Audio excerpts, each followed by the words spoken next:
dalam lindungan Allah. Orang yang duduk dalam lindungan yang maha tinggi dan bermalam dalam naungan yang maha kuasa akan berkata kepada Tuhan, tempat perlindunganku dan kubu pertahananku, Allahku yang kupercayai. Sungguh, dialah yang akan melepaskan engkau dari jerat penangkap burung, dari penyakit sampar yang busuk. Dengan kepaknya ia akan melindungi engkau, di bawah sayapnya engkau akan berlindung. Kesetiaannya ialah perisai dan pagar tembok.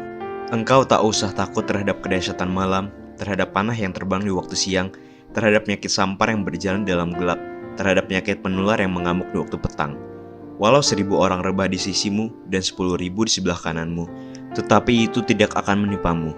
Engkau hanya menontonnya dengan matamu sendiri dan melihat pembalasan terhadap orang-orang fasik. Sebab Tuhan ialah tempat perlindunganmu, yang maha tinggi telah kau buat tempat perteduhanmu. Malapetaka tidak akan menimpa kamu, dan tulah tidak akan mendekat kepada kemahmu. Sebab malaikat-malaikatnya akan diperintahkannya kepadamu untuk menjaga engkau di segala jalanmu.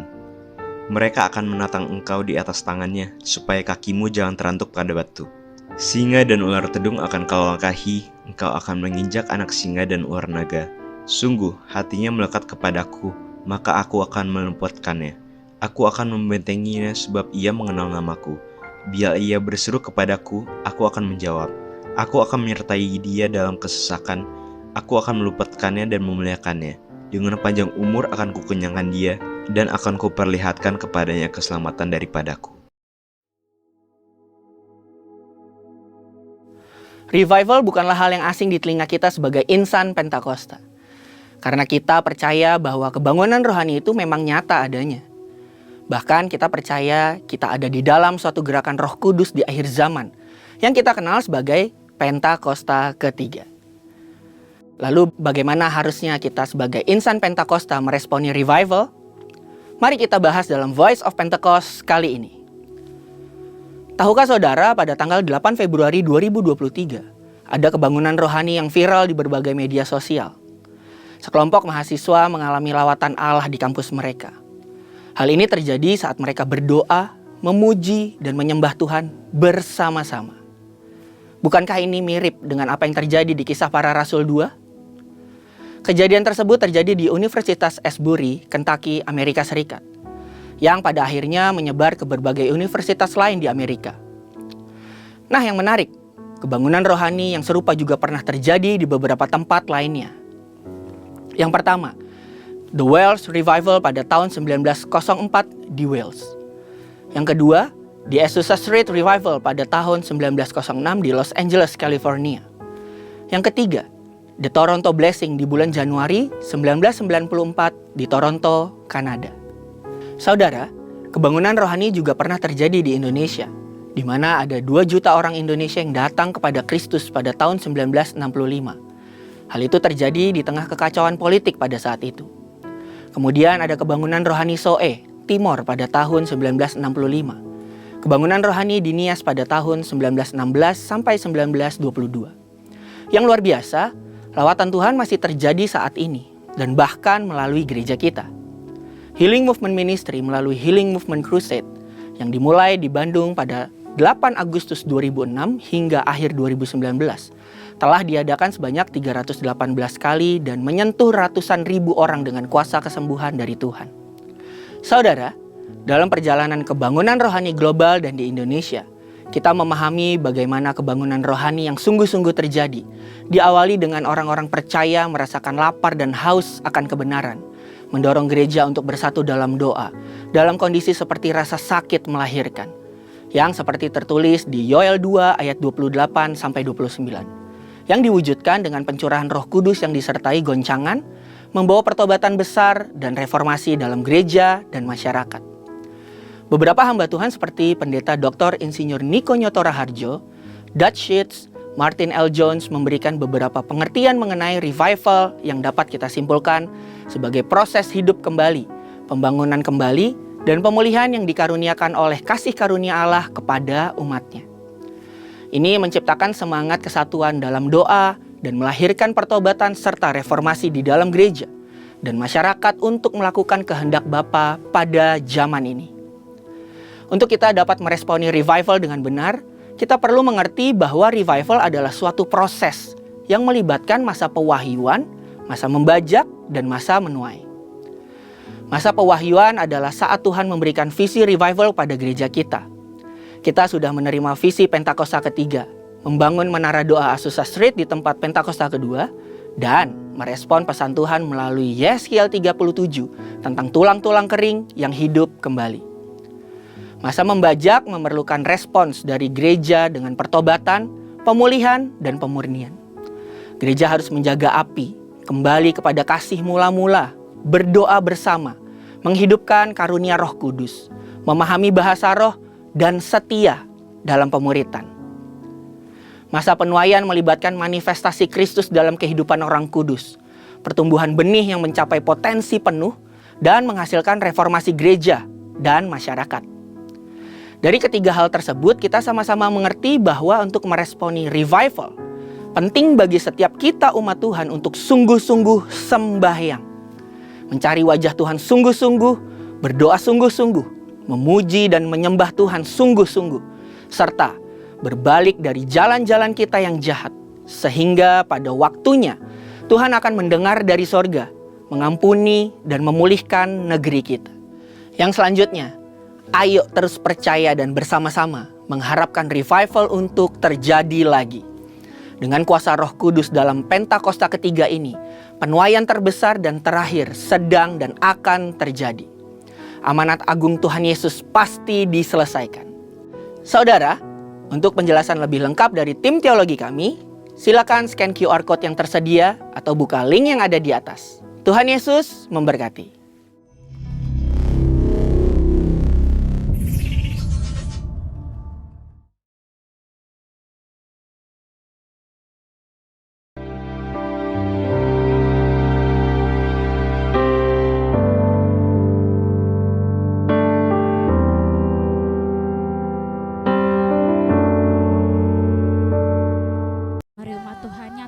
Lagu ini dari hatimu. Hanya Engkau yang kami sembah, Bapa mulia, seumur hidupku ku mau menyembahmu. Mari umat Tuhan saja lebih lagi sambil angkat tanganmu, katakan, Engkau ku sembah, Engkau ku sembah.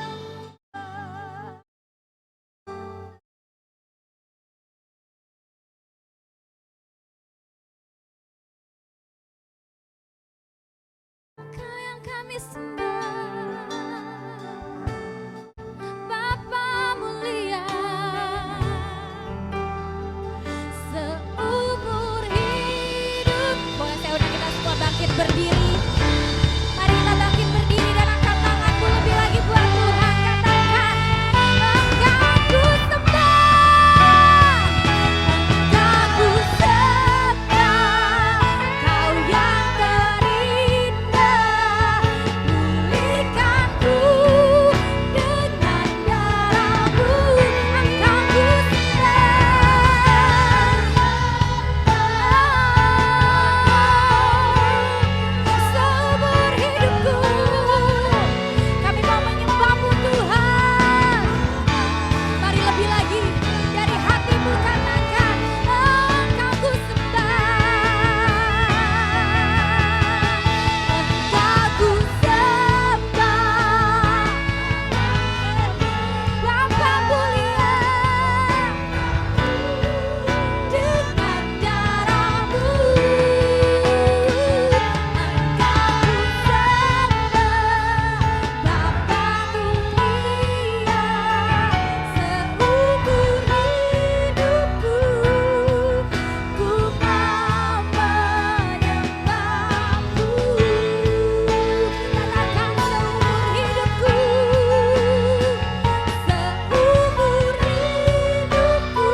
kepada Tuhan Yesus yang telah membawa saya untuk saya boleh ada di tengah-tengah saudara.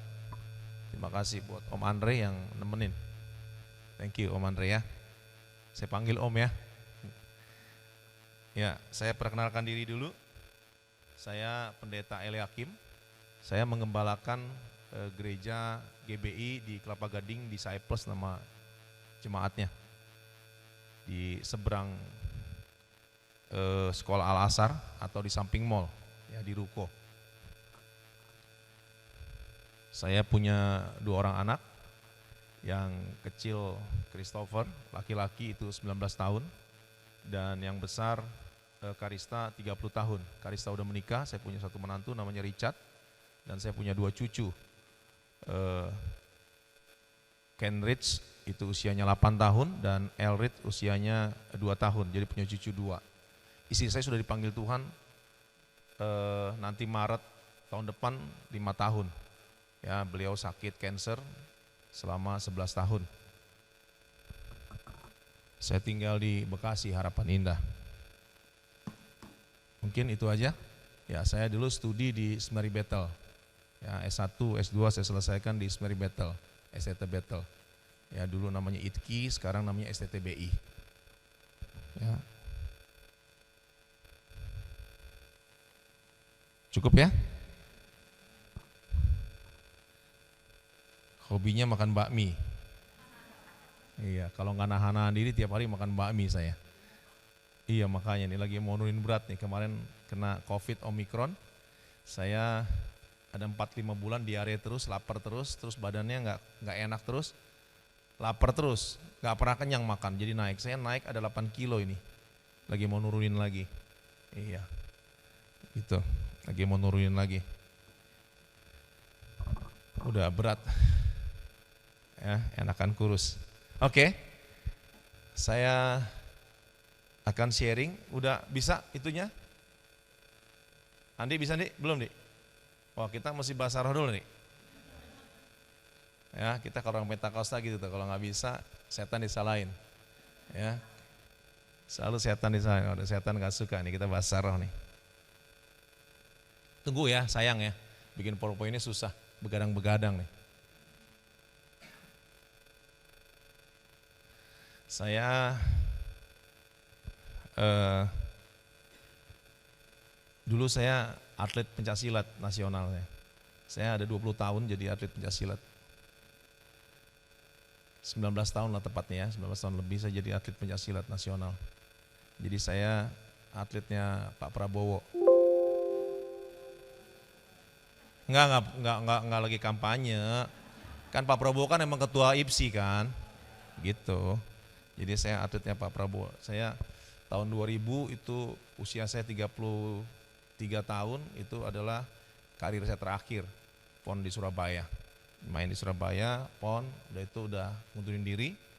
Ya. Udah lama dipanggil jadi pendeta, akhirnya ya udah saya masuk sekolah seminari. Saya masuk seminari, jadi menyerahkan hidup sepenuh waktu sama Tuhan. Jadi saya full time. Nah, gara-gara COVID kemarin saya nggak punya uang, jadi saya buka warteg supaya punya income. Jadi saya punya warteg franchise, namanya Karisma Bahari di Kelapa Gading. Jadi saya juga jual baju, ya gara-gara nggak punya duit juga nih. Jadi jual baju online di Facebook, namanya Eliakim Suhu Hakim. Ya, Eliakim Suhu Hakim. Cukup viral, cukup berhasil juga. Ya, puji Tuhan. Dagangnya rame. Sekarang udah aktif pelayanan, jadi mau ditutup juga sayang karena udah punya karyawan juga ya. Ada karyawan 6 orang, jadi bisa menghidupi mereka kan bagus, buka lapangan kerja. Jadi nggak ditutup, diterusin.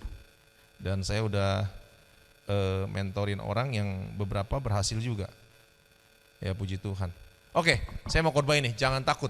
Yesaya 41 ayat 10. Ya, next. Yuk sama-sama kita baca yuk, bisa kebaca ya? Oke ya, 2, 3. Jangan takut sebab aku menyertai engkau. Janganlah bimbang sebab aku ini Allahmu. Aku akan meneguhkan, bahkan akan menolong engkau. Aku akan memegang engkau dengan tangan kananku yang membawa kemenangan. Sama-sama bilang, amin. Saya turun di bawah boleh gak? Di sini enak ya, apa responsif. Ini masih kosong kan? Tatakan.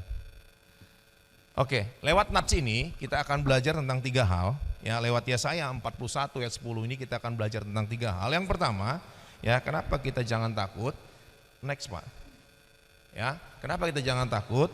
Sebab yang pertama karena Allah yang mengatakannya. Ya, yang kedua, sebab Allah menyertai kita. Dan yang ketiga, karena Allah memberi kemenangan kepada kita. Oke, kita masuk yang pertama. Ya, Yesaya 41 ayat 40 bilang, janganlah takut sebab aku menyertai engkau, janganlah bimbang sebab aku Allahmu dan aku akan meneguhkan engkau. Bahkan akan menolong engkau, aku akan memegang engkau dengan tangan kananku yang membawa kemenangan. Nah, yang pertama, jangan takut sebab Allah yang mengatakannya. Ya, Roma 8:31, sebab itu apakah yang akan kita katakan tentang semuanya itu? Jika Allah di pihak kita, siapakah yang akan melawan kita? Yang mengerti bilang amin. Bapak Ibu Saudara, ya, waktu Covid semua orang ketakutan ya. Betul kan? Itu kalau di grup gereja, di grup pendeta, tiap hari pendeta GBI ada yang meninggal awal-awal. Dimulai dari Om David Cakra ya, gerombongannya kan, mereka luar negeri kan. Terus nggak lama nyusul tuh, tiap hari. Saya juga ada badminton sama pendeta-pendeta, itu juga ada grup badminton, pendeta-pendeta, itu dari beberapa sinode, mereka juga laporin kalau teman-teman yang meninggal. Jadi tiap hari itu ada pendeta meninggal, 2, 3, 6, 7, 2, 6 gitu, tiap hari. Itu buat kita takut, betul ya? Buat kita bimbang juga sama hidup ini. Jadi kesusahan-kesusahan itu membuat kita menjadi takut dan gentar. Menjadi takut dan bimbang, betul ya? Belum lagi kita nggak bisa cari duit, betul ya? Waktu Covid itu orang sampai keluar rumah terpaksa dia kerja karena udah nggak punya uang. Dia bilang kalau kami di rumah terus kami pasti mati kelaparan. Tapi kalau kami keluar kami belum tentu mati, betul ya? Bisa mati bisa enggak kan, cari duit. Jadi orang keluar cari duit. Ya tapi juga bimbang hatinya, nggak ada pilihan lagi. Ya pasca Covid ini juga nggak gampang. Ya. Bisnis juga lagi nggak gampang. Ya, menjelang pemilu begini, bisnis susah. Secara umum begitu. Itu udah siklusnya, Ya, nah hari ini saya nggak tahu teman-teman semua punya kebimbangan, punya ketakutan apa. Tapi hari ini Tuhan bilang jangan takut dan jangan bimbang. Ya Tuhan bilang begitu. Toh kita juga Covid berlalu. Amin. Ya, gara-gara Covid saya punya usaha tuh jual baju. Gara-gara Covid akhirnya saya punya warteg tuh.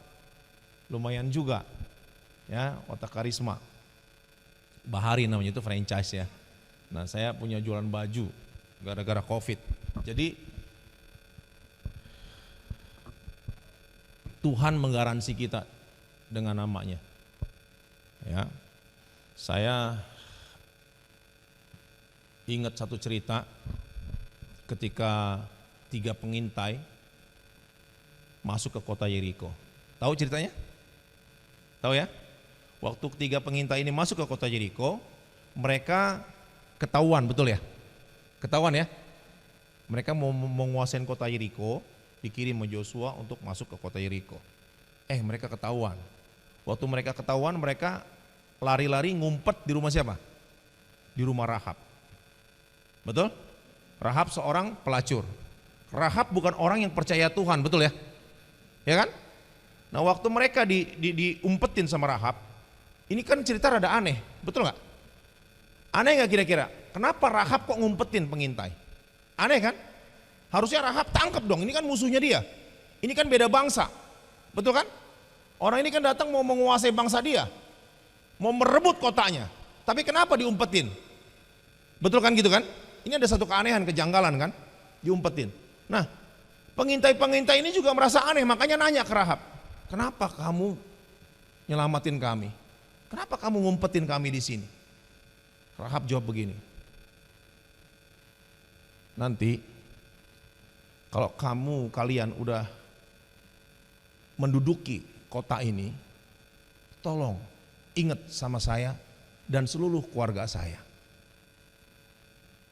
Betul ceritanya gitu ya? Betul kan? Oh ya, nanti kami akan ingat. Kamu kasih tanda ya. Nanti saya kasih sama pemimpin saya. Jadi orang yang punya tanda-tanda begini akan diamankan. Ya. Lalu Rahab punya satu kata-kata yang sangat luar biasa. Ini kata-kata Rahab. Sebab Tuhan Allahmu adalah Allah di langit di atas, di bumi di bawah. Perhatikan ini ya. Sebab Tuhan Allahmu apa? Allah di langit di atas, di bumi di bawah. Itu kata Rahab. Kenapa Rahab ngomong begitu? Karena begini. Waktu bangsa Israel keluar dari Mesir menuju tanah Kanaan, cerita ini kalau zaman sekarang namanya viral. Kira-kira viral nggak? Viral loh. Mana ada dalam sejarah dunia orang membelah lautan? Betul nggak? Nggak ada sejarahnya. Jadi Allah berkuasa atas lautan. Lalu bangsa ini diberi makan setiap hari. Ada roti mana yang turun dari langit, dari surga, betul nggak? Ada Allah yang berkuasa atas langit. Amin. Ketika mereka kehausan, mereka nggak ada air. Lalu Tuhan bilang gini, Musa ketuk tongkatmu ke batu karang itu. Lalu ketika Musa ketuk tongkatnya ke batu karang itu keluar air. Betul ceritanya begitu? Ya kan? Dan kira-kira airnya kayak pancuran atau kayak air terjun? Air terjun. Kalau pancuran mati mereka kehausan, betul nggak? 2 juta orang antri air pancuran mati dia. Pasti airnya langsung ke air sungai. Betul? Dan mereka sebelum keluar, mereka mengalahkan orang-orang sakti di Mesir. Betul ya? Ahli-ahli sihir di Mesir dikalahkan. Dewa-dewa Mesir dikalahkan semuanya. Dewa air. Betul? Ya, dewa katak, dewa apa lagi? Dewa pertanian, semua dikalahkan. Sesembahan bangsa Mesir dikalahkan semua. Dan zaman dulu juga udah ada orang dagang. Betul kan? Orang dagang dari kota ke kota. Nah, cerita ini pasti viral. Dan ketika bangsa ini mulai bergerak masuk ke Yeriko, udah mendengar ini, nggak bakal menang kita. Betul? Rahab udah tahu dia pasti nggak bakal menang menghadapi bangsa Israel. Kenapa? Sebab bangsa Israel Allahnya adalah apa? Allah yang berkuasa di langit dan Allah yang berkuasa di bumi. Itulah Allah kita. Amin. Hari ini Bapak Saudara, apapun pergumulanmu, jangan takut dan jangan bimbang. Sebab Allah yang mengatakannya. Beri tepuk tangan buat Allah kita. Kalau tahun ini Allah tolong kita, maka tahun depan juga Allah pasti tolong kita. Amin. Beri tepuk tangan buat Allah yang baik. Oh haleluya, banyak cerita saudara. Ya, saya pelayanan di Australia saudara. Ada satu keluarga muda tidak punya anak karena spermanya itu bukannya mandul tapi memakan indung telur. Jadi bukannya ini loh, bukannya tidak bisa membuahi, impoten begitu bukan, tapi ini memakan indung telur. Ngerti nggak maksudnya? Jadi lebih bahaya kan? Wah, dia hopeless. Dia hopeless.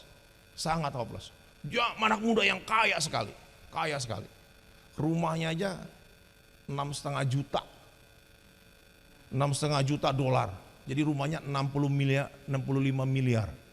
Kaya anak muda ini. Sombong dia. Ya, kesusahan tuh baik loh. Bikin dia rendah hati cari Tuhan. Iya kan? Wah, ternyata ada sesuatu yang saya nggak bisa lakukan, saya nggak bisa punya anak. Waktu dia bertobat dia cari Tuhan. Sekarang anaknya 3. Amin. Amin. Ya, saya punya pengerja, nikah 3 tahun, nggak punya anak. Adik sama-sama pelayan dulu teman kuliah saya. Ya, dia punya sperma lemah sekali, jadi nggak bisa membuahi indung telur. Apa yang terjadi? Tuhan pulihkan, sekarang punya anak. Amin. Saya mau bilang apapun masalahmu bersama Tuhan tidak ada yang mustahil. Amin. Jadi sekali lagi jangan takut, jangan bimbang. Itu kata Tuhan. Kita kan udah nyanyiin tuh. Ya kan? Semua kita punya, kalau kita mau cerita, ya kayak Om Andre, usianya udah senior. Kalau kita mau cerita, semakin orang semakin senior, cerita berjalan sama Tuhan makin banyak dia punya cerita, betul? Wah, mujizat-mujizat akan luar biasa, amin. Hari ini engkau yang belum punya jodoh, jangan takut, kata Tuhan, amin. Ya kan? Hari ini engkau bisnismu yang lagi lemah, jangan takut, tahun depan Tuhan akan pulihkan, amin. Hari ini engkau yang punya masalah rumah tangga, jangan takut, rumah tanggamu akan dipulihkan Tuhan. Engkau yang punya masalah keuangan, jangan takut, masalahmu akan dipulihkan Tuhan. Hari ini engkau yang punya ketakutan sama pekerjaan, saya mau bilang Tuhan akan tolong dalam pekerjaanmu. Jangan takut, jangan bimbang, karena Allah adalah Allah yang perkasa. Allah di langit di atas, di bumi di bawah. Amin. Saudara, kalau Bapak Ibu Saudara buka Alkitab kita, ya buka Alkitab kita, saya buka Alkitab saya, Alkitab elektronik ini sekarang udah kemajuan ya, dulu pakai iPad gede-gede, sekarang pakai ini aja udah bisa. Saya buka Alkitab di kitab Kejadian.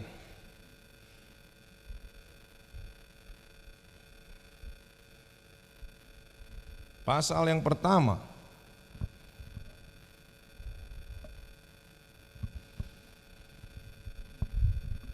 Di situ dikatakan begini, pada mulanya Allah menciptakan langit dan bumi.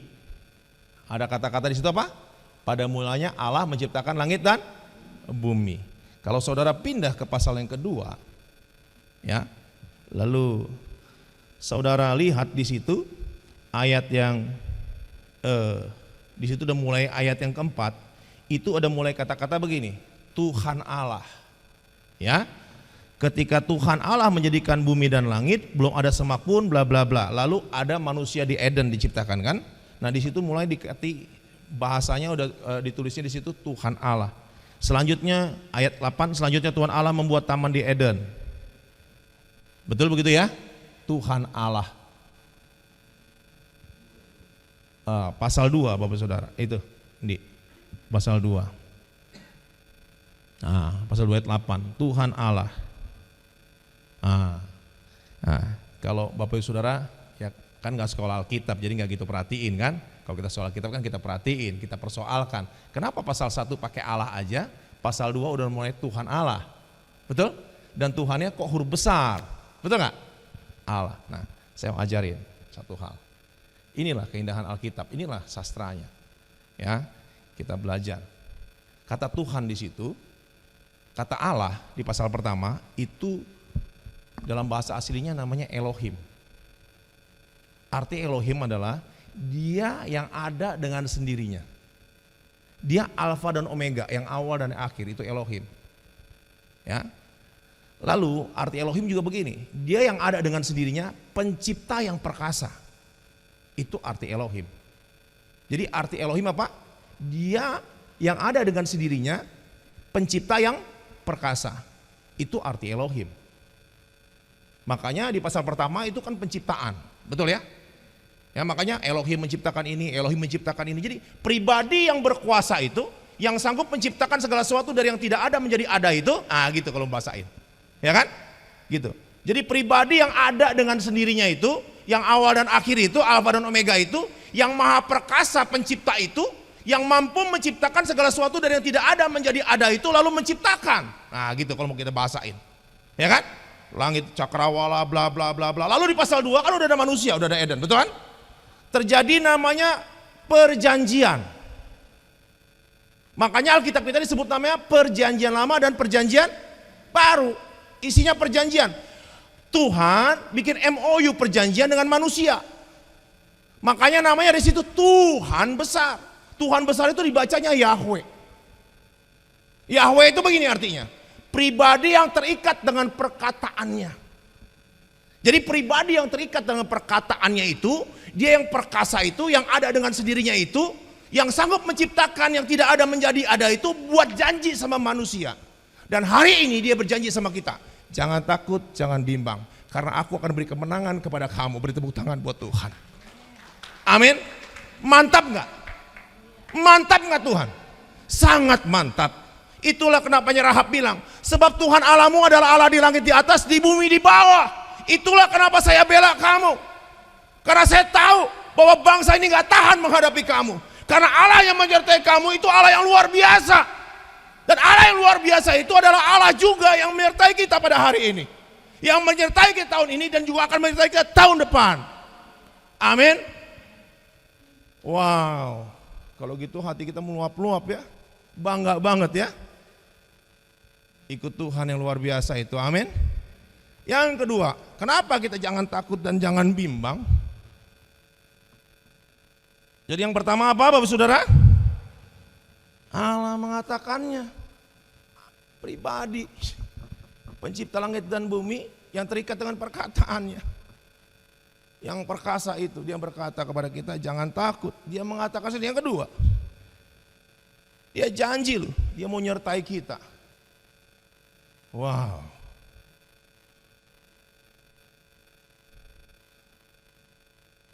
Dia menyertai kita. Apabila engkau menyeberang melalui air, aku akan menyertai engkau. Atau melalui sungai-sungai, engkau tidak akan dihanyutkan. Apabila engkau berjalan melalui api, engkau tidak akan dihanguskan. Dan nyala api tidak akan membakar engkau. Kita dapat mengartikan gini. Apabila, ya Bapak, Ibu bisa personifikasikan dengan nama Bapak Ibu Saudara sendiri, betul? Apabila, misalnya Pak Andre ya, Om Andre. Apabila Andre menyeberang melalui air, Tuhan Allah akan menyertai Andre. Atau Andre melalui sungai-sungai, Andre tidak akan dihanyutkan. Apabila Andre berjalan melalui api, Andre tidak akan dihanguskan. Dan nyala api tidak akan membakar Andre. Kita personifikasikan. Begitu. Secara pribadi. Amin. Kita dapat mengartikannya begini Bapak Saudara. Ya, hari ini apabila engkau mengalami persoalan keuangan, Tuhan akan menolong engkau. Amin. Apabila engkau mengalami persoalan yang sangat besar, sepertinya tidak ada jalan keluar, Tuhan akan membuat jalan keluar. Kalau engkau menghadapi masalah yang besar sepertinya engkau tidak kuat, ketahuilah aku menyertai engkau. Aku akan beri kekuatan kepadamu. Bukan hanya aku menyertai kamu dan beri kekuatan kepadamu, tapi aku akan berperang bagi kamu. Amin. Allah menyertai kita. Allah turut bekerja dalam segala sesuatu untuk mendatangkan kebaikan bagi kita. Sekali lagi saya nggak ngerti Bapak Saudara punya pergumulan apa. Tapi bersama Tuhan kita pasti cakap menghadapi semua persoalan. Beri tepuk tangan buat Tuhan kita. Haleluya. Yang ketiga, ya, Allah akan memberi apa? Kemenangan kepada kita.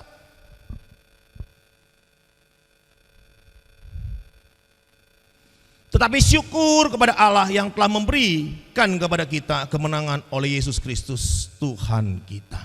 Allah beri kemenangan kepada kita. Yang pertama, Allah sendiri. Jangan takut dan jangan bimbang. Kenapa? Karena Allah sendiri yang mengatakannya. Yang kedua, Allah berjanji menyertai kita loh. Dan dia yang terikat dengan perkataan yang gak mungkin ingkar janji. Amin. Sekalipun kita ingkar, Tuhan gak pernah bisa ingkar. Makanya penting untuk kita setia sama Tuhan. Penting untuk kita berharap dan bergantung sama Tuhan. Amin. Tuhan seringkali mengizinkan persoalan datang sama kita. Itu juga mendatangkan kebaikan bagi kita. Saya kasih contoh tadi itu kan. Supaya apa? Dia rendah hati. Dia rendah hati. Nah, yang ketiga, Tuhan beri kemenangan kepada kita. Oleh Yesus Kristus Tuhan. Saudara, berkat terbesar di dunia ini, ya, bukanlah uang, bukanlah nama baik, bukanlah mujizat kesembuhan. Kalau kita hari ini nggak punya uang, lalu tiba-tiba Tuhan kasih kita berkat uang yang besar, itu berkat besar, setuju saya. Ya, saya punya anak rohani saya, dia ngelamar satu pekerjaan, dia berharap misalnya katakanlah dapat gaji 10 juta, dia masukin lamaran, lalu sama perusahaan itu dia nggak ada 3 orang, lalu dia kandidat kedua, dia nggak diterima karena cuma satu, yang kandidat pertama yang diterima. Tapi ternyata dia udah rasanya gimana?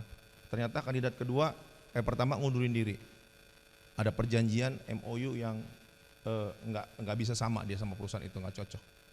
Nah dia diterima, dipanggil. Waktu dipanggil terima, kamu masih tertarik dengan pekerjaan ini?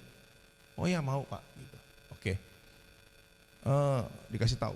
Jadi kandidat pertama undurin diri, sekarang ada kandidat kedua kamu. Jadi kamu bisa diterima di sini. Tapi gaji yang kamu tawarkan ini kekecilan. Ada perusahaan begitu ya. Ya kan? Jadi minta gaji 10 juta kekecilan katanya. Karena pekerjaan ini berat. Tanggung jawabnya besar. Jadi saya gaji 30 juta ya kata perusahaannya. Itu berkat besar nggak? Wah dia cerita kesaksian kemana-mana. Itu berkat besar, betul kan? Ya kan? Berharap gaji 10 juta ada, beneran ini kisah nyata. Kisah nyata ini. Ya, dia dapat gaji yang besar sekali. Kalau nggak salah dapat gaji 45 juta kalau nggak salah. Dia cuma minta gaji 18 atau 20 juta. Dikasih 45 juta. Waduh berkat besar. Itu berkat besar, setuju gak? Setuju, tapi bukan termulia. Umpama sakit cancer tidak tersembuhkan, tiba-tiba dilawat Tuhan. Wah datang ke krusetnya Pastor Niko. Dilawat Tuhan sembuh. Itu berkat besar, setuju berkat besar, tapi bukan termulia. Apa berkat termulia? Berkat termulia adalah mahkota kemuliaan. Amin. Amin. Berkat termulia adalah mahkota kemuliaan. Hidup satu kali sesudah itu mati. Betul? Bagaimana cara hidup? Bagaimana cara mati? Hidup dalam Tuhan, mati dalam Tuhan. Nah, ayat ini, tapi syukur kepada Allah yang telah memberi kepada kita kemenangan oleh Yesus Kristus Tuhan. Tuhan bukan hanya menjanjikan berkat jasmani, tapi Tuhan juga menjanjikan berkat surgawi. Luar biasa Tuhan kita, betul? Ya, jasmani dan rohani diperhatikan oleh Tuhan. Amin. Luar biasa sekali. Ikut Tuhan itu luar biasa sekali. Saya mau tutup dengan satu kesaksian seperti ini. Satu kali saya punya langganan bakmi. Ya, seorang ibu tidak menikah, single, punya adik, ibu udah tua. Punya adik kurang normal ya, Down syndrome, tapi juga nggak parah-parah. Jadi masih bisa bantuin kalau ambil teh botol bisa, bikin teh manis bisa, bikin es jeruk bisa. Lebih dari itu nggak bisa. Ya lebih susah-susah nggak bisa. Adiknya laki-laki beda umur jauh sama dia 2 saudara. Saya dagang bakmi sama dia nggak tahu kalau saya pendeta. Karena hari-hari kan saya pakai celana pendekan gitu, ya. Lalu satu kali saya makan ke warungnya dia, warungnya tutup. Jadi dia ngemper di depan ruko, bertahun-tahun dia dagang ruko itu, ruko kosong, rame dagang di situ, bakminya lumayan enak, ada capcay gitu-gitu ya. Nasi goreng, ya sederhana aja masaknya, tapi enak. Tutup. Jadi rukonya laku, dijual, dibeli sama orang. Nah rukonya merenovasi, bobot usaha, jadi nggak boleh dagang lagi di situ. Dia pindah ke depan dalam gang. Waktu pindah dalam gang itu sepi. Nah problem datang kenapa? Karena begini, dia punya utang sama rentenir. Utang dia sedikit dia bisa atasin. Tapi ada ibu-ibu yang ngantar anak sekolah juga utang atas nama dia. Misalnya ibu A yang utang 1 juta misalnya atau 2 juta ke rentenir. Orangnya nggak ada, lagi nggak datang, Bu, terimain aja Bu. Dia terima, dia tanda tangan. Tapi salesnya atau agentnya tahu, lah marketingnya tahu ya, yang utang bukan ibu ini, ibu A, ibu B 200, 300, kumpul-kumpul 40 juta. Nah rentenir itu kan bunganya tinggi. Dia dagangnya sepi, nggak kebayar singkat cerita, dikejar-kejar sampai diambil piringnya, pancinya, kompornya semua diambil sampai nggak bisa dagang, diintimidasi. Dia bilang penjarain saja nggak apa-apa deh gitu, ya. Tapi kan rentenir nggak bisa penjarain kan, karena rentenir juga melanggar hukum kan, cuman dia galak-galak aja. Lalu dia selama waktu dia dagang bertahun-tahun itu dia berhasil rame, dia punya rumah. Tapi karena surat-suratnya nggak lengkap, itu surat-suratnya pakai nama temennya. Udah lunas, jadi dia pikir rumah itu mau dijual untuk bayar utang gitu kan. Waktu dia minta rumah itu ke temennya bilang rumah siapa ini? Lihat suratnya atas nama saya. Jadi udah jatuh tertimpa tangga. Betul ya gitu ya? Gentengnya melorot ketiban genteng lagi gitu. Ya, udah habis-habisan ibu ini. Nah jadi saya zaman dulu tuh kadang-kadang saya suka SMS zaman dulu, saya SMS ngasih ayat gitu. Nah saya tergerak untuk ngasih ayat. Lah ibu ini balas, ya terima kasih. Ini ayat seperti air yang menyegarkan jiwa saya, kata gitu. Terus saya kok rasanya harus telepon gitu, saya telepon. Ternyata dia lagi ngumpet, saya baru tahu ceritanya. Oh gitu ceritanya. Saya bawa dia ke rumah saya.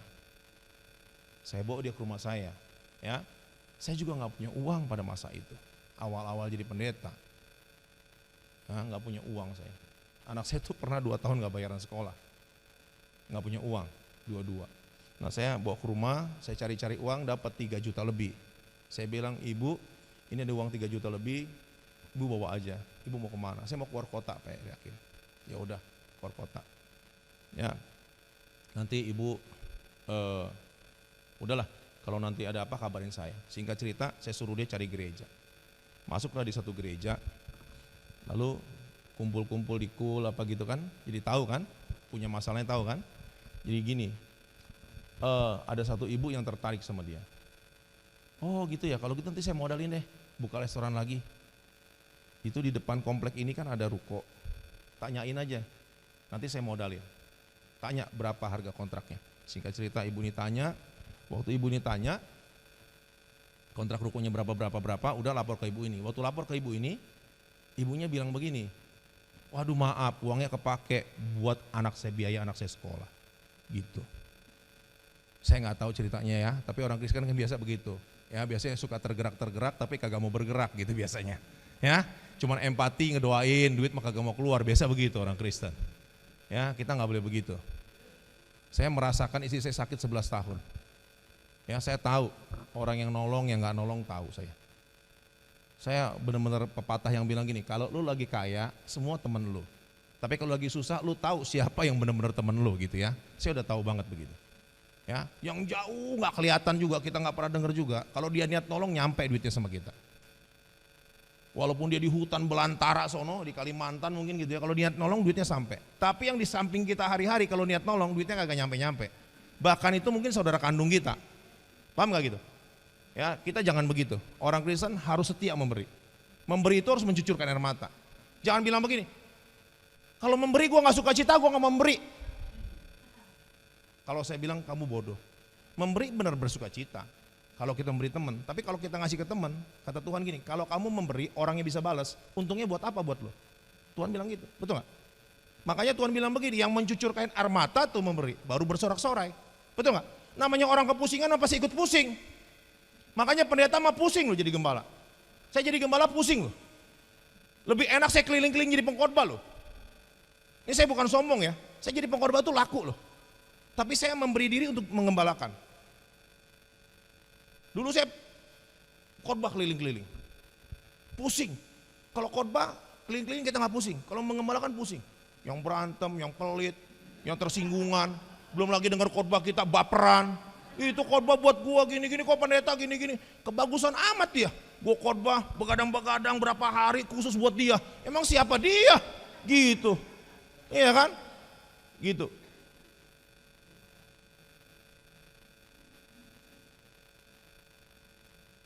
Kalau kita khotbah paling enak. Ya. Khotbah di gereja gede ada lounge-nya. Pastor mau makan apa gitu. Hah? Di sini kagak. Padahal ini cabang Paniko. Di mana-mana cabang Paniko ada lounge-nya. Biasanya gitu. Ya. Pastor mau makan apa? Wah, digrepin, di GoFoodin gitu. Makan apa? Kalau khotbah 3 kali dikasih makanan. Enak banget. Ya, habis khotbah kita ngamuk-ngamuk, marah-marah, kita pulang. Gembalanya yang pusing. Kita santai, betul kan? Gitu, nggak pusing kita. Nggak ada konseling, nggak ada ini, nggak ada jemaat yang sakit perlu dibesukin, ya kan? Nggak ada jemaat yang lapor listriknya dicabut, nggak ada. Ya kontrakannya dikunci, digembok, nggak ada tuh. Saya jadi gembala ngerasain itu. Ya sekarang coba kalau kita dengar jemaat kita, Pak Gembala ini mau ujian anak-anak listrik diputus. Masa lu kakak kasih duit? Betul kagak? Pak Gembala saya keluar sampai rumah, kontrakan so digembok. Emang kenapa? Sudah 3 bulan tidak bayar. Masa lu kagak kasih duit, ya kan? Nggak ada juga kita adain kan? Itu gembala. Jadi kalau nolong orang pusing ikut kepusingan. Tapi akan menuai dengan sorak-sorai. Kalau gua mah hati gua nggak damai sejahtera nolong dia. Ya nolong keluar duit mana ada yang damai sejahtera? Hah? Nolong orang tua sendiri yang nggak damai sejahtera? Orang tua nih sakit nih kita harus jual rumah, emang damai sejahtera? Ya enggak lah. Ya kan? Rumah kita ngumpulin susah loh duitnya dikit-dikit ya kan? Enggak ada damai sejahtera. Gitu. Oh kalau nolong harus damai sejahtera. Ah bego aja lu. Maaf.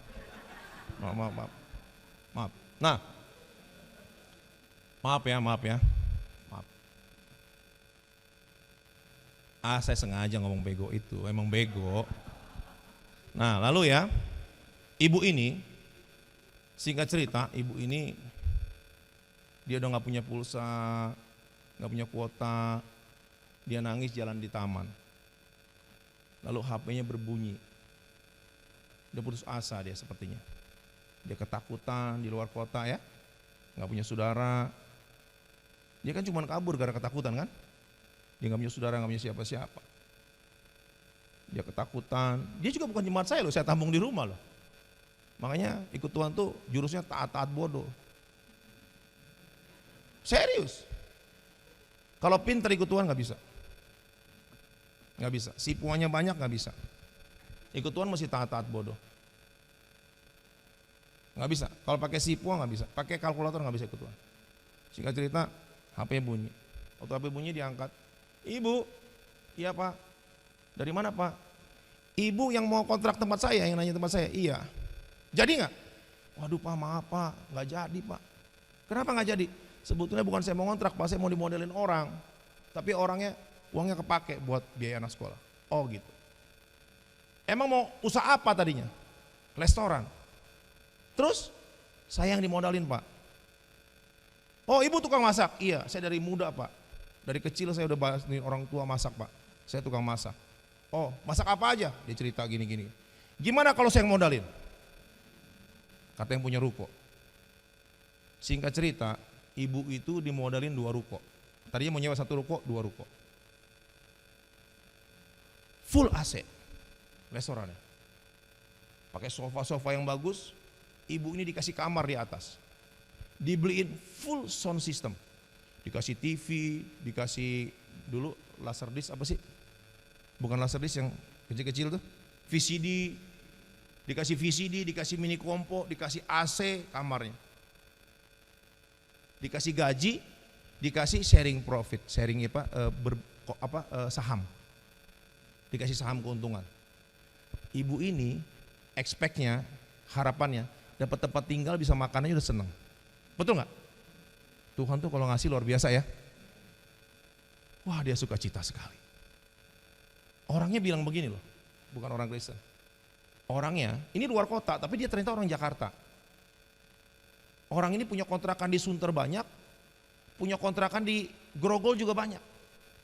Kontrakan-kontrakan sama rumah-rumah kos. Jadi juragan kontrakan. Orang Chinese. Bu, saya bukan orang Kristen, tapi saya mau kasih tahu ibu. Kalau bukan Tuhan, nggak mungkin saya ngodalin ibu. Saya pertama nggak percayaan orang, dan kedua saya tidak pernah telepon balik orang yang mau nyewa tempat saya. Kalau bukan Tuhan, orang bisa kayak Rahab lu ngomongnya kayak gitu ya. Kalau bukan Tuhan, dia bilang gitu. Lalu singkat cerita, ibu ini dagang, makan gratis, dapat gaji, betul? Makan gratis, dapat gaji, dapat lagi pembagian hasil. Kalau nggak salah dikasih 30% dari keuntungan. Udah, ibu ini kerja. Bosnya mau jual tempat itu. 1 dibeli, dikecilin. Jadi bosnya udah nggak tertarik lagi. 1 dibeli sama Bank Mandiri, apa BRI saya lupa, dibeli 1. Jadi kecil restorannya. Oke. 1 lagi berjalan kira-kira 2-3 tahun mau dijual juga. Dia lapor dong ke bank sebelah, ke karyawan yang suka makan tempat dia. Ini mau dijual lagi, kan bank rame, gedein aja nih gitu kan. Terus karyawan banknya bilang gini, Bu, Kita kalau mau beli cari yang gede, karena kita rame. Kalau 2 aja kurang. Kenapa ibu nggak beli? Saya nggak punya uang. Masa nggak punya uang? Kan dia karyawan, bang. Ini rekening ibu. Ini income ibu. Restorannya gini. Singkat cerita, rukonya dibeli sama ibu ini. Ibu ini jadi pemilik restorannya. Tuhan yang memberi kemenangan. Beri tepuk tangan buat Tuhan. Makanya hari ini kalau lagi susah, yang sabar. Karena sabar itu indah. Indahnya kapan? Lu tungguin aja dengan sabar. Sekali lagi ya. Kalau lagi susah, sabar aja. Karena katanya sabar itu indahnya kapan? Lu sabar aja. Tapi yang pasti Tuhan berjanji. Tuhan menyertai kita. Dan Tuhan pasti beri kemenangan kepada kita. Ya. Ya, hari ini kita sudah belajar dari Yesaya 41 ayat 10. Next.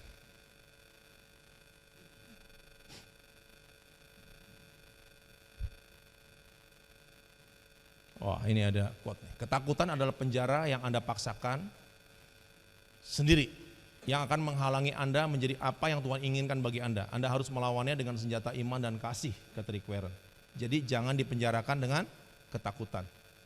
Puji syukur kepada Tuhan karena firman membebaskan kita, memerdekakan kita. Amin. Hari ini saudara merasa dimerdekakan oleh Tuhan? Amin. Hari ini merasa hatimu menjadi kuat? Amin. Itulah kuasa firman Tuhan, kuasa Roh Kudus yang menerobosi kita, memberkati kita pada hari ini. Ya, hari ini kita belajar ya 3 hal. Ya, mengapa kita jangan takut dan jangan gentar? Karena yang pertama, Allah yang mengatakannya. Yang kedua, sebab Allah menyertai kita. Yang ketiga, Allah pasti memberi kemenangan bagi kita. Ya, selamat menyongsong tahun baru. Bersama Tuhan kita pasti cakap. Tuhan berkati. Tuhan berkati. Yuk kita berdoa. Oh rabasakara masakara. Ya mari kita bangkit berdiri, kita menghormati firman Tuhan. Kurabasakara masakara masakara. Angkat tanganmu di hadiratnya. Urabasakara masakara. Tuhan, Tuhan. Maka tegaklah kepalaku Tuhan menghadapi lawanku. Tegaklah kepalaku menghadapi segala masalah hidupku. Tegaklah kepalaku menghadapi Tuhan segala apa yang akan kuhadapi. Sebab Tuhan menjamin menyertai aku. Sebab Tuhan ada Allah di langit di atas, di bumi di bawah. Sebab Tuhan adalah pribadi yang mampu menciptakan dari yang tidak ada menjadi ada. Pribadi yang terikat dengan perkataannya, yang tidak pernah ingkar akan janji-janjinya. Allah yang memberi kemenangan. Allah yang beri rancangan damai sejahtera, masa depan penuh harapan bagi hidup kami Tuhan. Terima kasih buat firman yang telah membebaskan kami dari rasa ketakutan, kekhawatiran. Ya rabasakara masakara. Mari angkat tanganmu. Urabasikara masakara basikara masakara. Demi nama Yesus.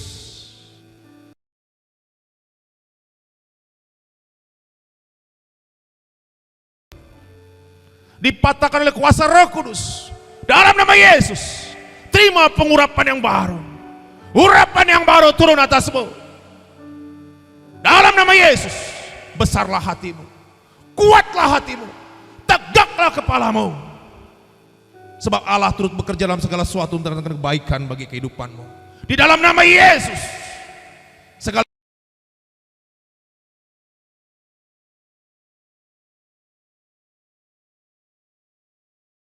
jalan tertutup terbuka. Dalam nama Yesus. Jalan-jalan tertutup terbuka. Berkat-berkat yang tercuri dikembalikan berlipat ganda. Terbukalah berkat. Terbukalah pintu berkat-Mu dalam nama Yesus. Apa yang kau doakan, apa yang kau nantikan, mujizat yang kau tunggu-tunggu, dibukakan, dijawab dalam nama Yesus. Terima kasih Bapak buat firman-Mu. Terima kasih buat pengurapan-Mu Bapak. Terima kasih. Terima kasih Tuhan Yesus. Kita yang sudah diberkati Tuhan sama-sama katakan. Amin. Amin. Shalom. Silakan duduk. Tuhan berkati.